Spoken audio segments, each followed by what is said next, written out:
जहां मृत्यु भी रुक जाती है, जहां काल भी शिव के सामने सिर झुकाता है, वो स्थान है उज्जैन का महाकाल। जहां जलती अग्नि से प्रकट हुए शिव, वहां का नाम है महाकालेश्वर। आखिर क्यों जलती अग्नि से यहाँ शिव प्रकट हुए? कैसे स्थापित हुआ यहाँ का ज्योतिर्लिंग यहाँ पर? क्या कारण है कि यहाँ पर कोई भी प्रधानमंत्री या मुख्यमंत्री रात को नहीं रुक सकता? क्या कारण है कि यहाँ पर भगवान शिव की पूजा नहीं बल्कि भस्म आरती होती है?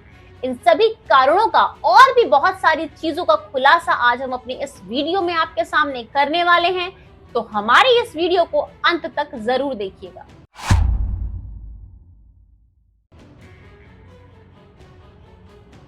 सबसे पहले आपको लेकर चलते हैं महाकालेश्वर के इतिहास की ओर कि पुराणों में महाकालेश्वर को लेके क्या इतिहास है और क्या कथा इससे जुड़ी हुई है।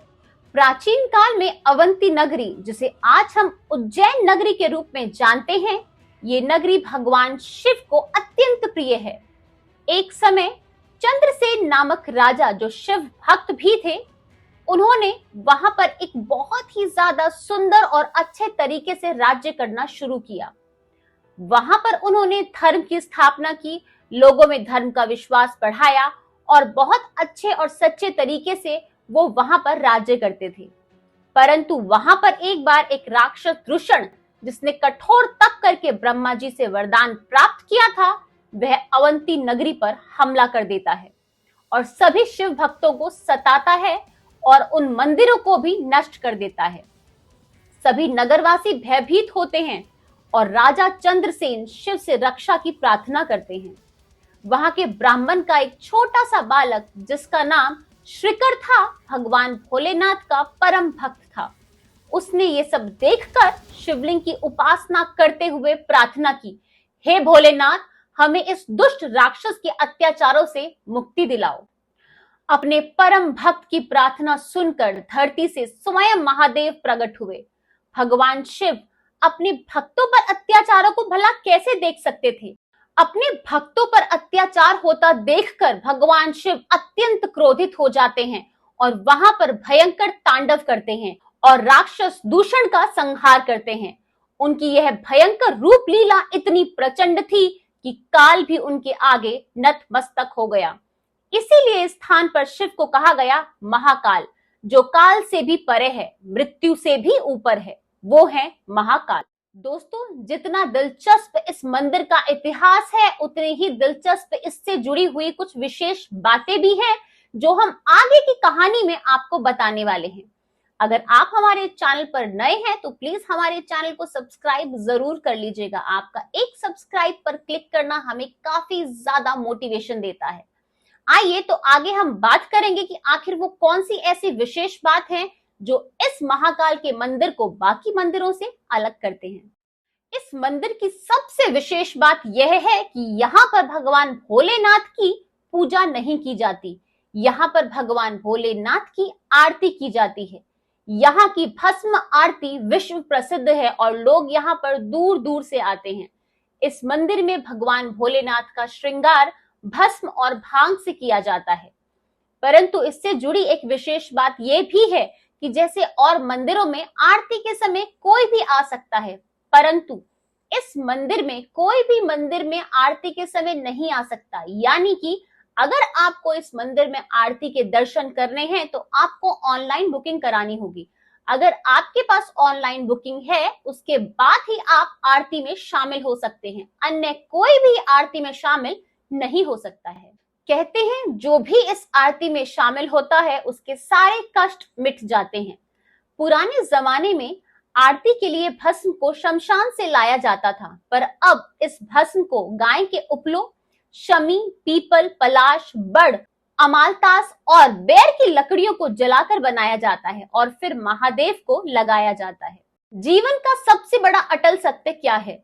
जीवन का सबसे बड़ा अटल सत्य है मृत्यु, जो नहीं टल सकता। ये जीवन का सबसे बड़ा सत्य है जिसे हम चाह कर भी झुठला नहीं सकते हैं। और भस्म को सृष्टि का सार कहा जाता है, वो अटल सत्य है।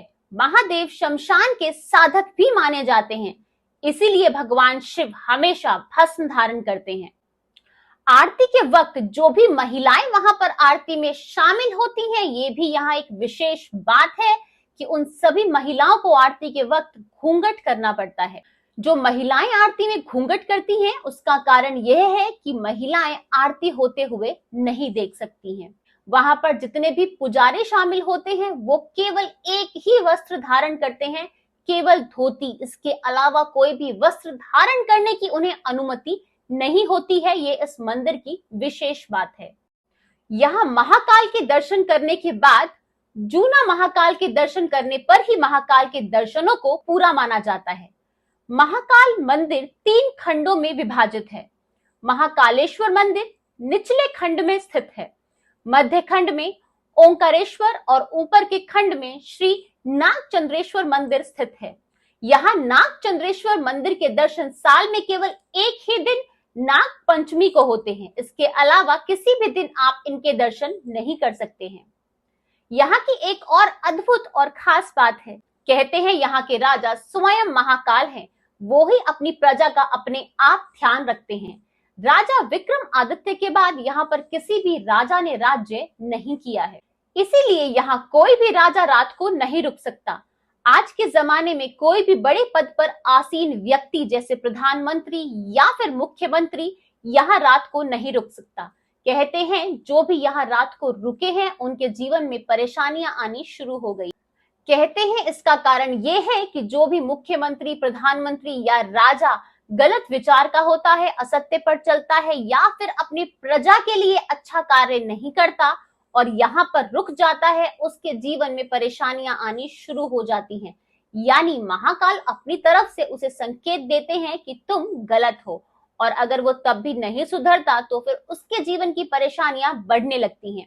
यही कारण है कि बड़े पद पर आसीन व्यक्ति अब यहाँ पर नहीं रुकते हैं। यहाँ महादेव के गर्भगृह में बहुत विशाल दक्षिण मुखी शिवलिंग भी स्थित है। यहाँ माता पार्वती, गणपति जी व कार्तिकेय जी भी विराजमान हैं। यहाँ नंदी दीप भी स्थित है जो अखंड जलता रहता है।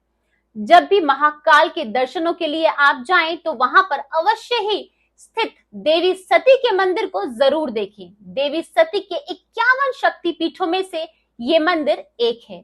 यहाँ भगवान भैरव का भी मंदिर है। प्रसाद में इस मंदिर में मदिरा चढ़ाई जाती है। कुल मिला के देखा जाए तो उज्जैन नगरी में बहुत सारे मंदिर है, यानी ये जगह ही मंदिरों की है। जब आप यहाँ जाएंगे तो आपको एक अलग ही अनुभूति होगी, एक अलग ही वातावरण की खुशबू आएगी, जिसे शब्दों में बयान करना मुश्किल है, लेकिन कुछ बातों को सिर्फ आप वहां जाकर ही महसूस कर सकते हैं। तो आप यहाँ पर अवश्य जाइएगा। आज की ये वीडियो आपको कैसी लगी है हमें कमेंट सेक्शन में जरूर बताइएगा, और हमें ये भी बताइएगा कि क्या आपको इससे जुड़ा कोई और ऐसा रहस्य भी पता है जो हमने इस वीडियो में शामिल नहीं किया, क्योंकि आप जानते ही हैं कि हम मिलकर अपने इस धर्म को, अपनी चीजों को एक्सप्लोर कर रहे हैं। तो साथ ही साथ निभाना, और आपके पास जो नॉलेज है वो हमसे भी साझा कीजिएगा। आज की ये वीडियो अगर आपको पसंद आई है तो like, share and comment end of course subscribe my channel. Thank you.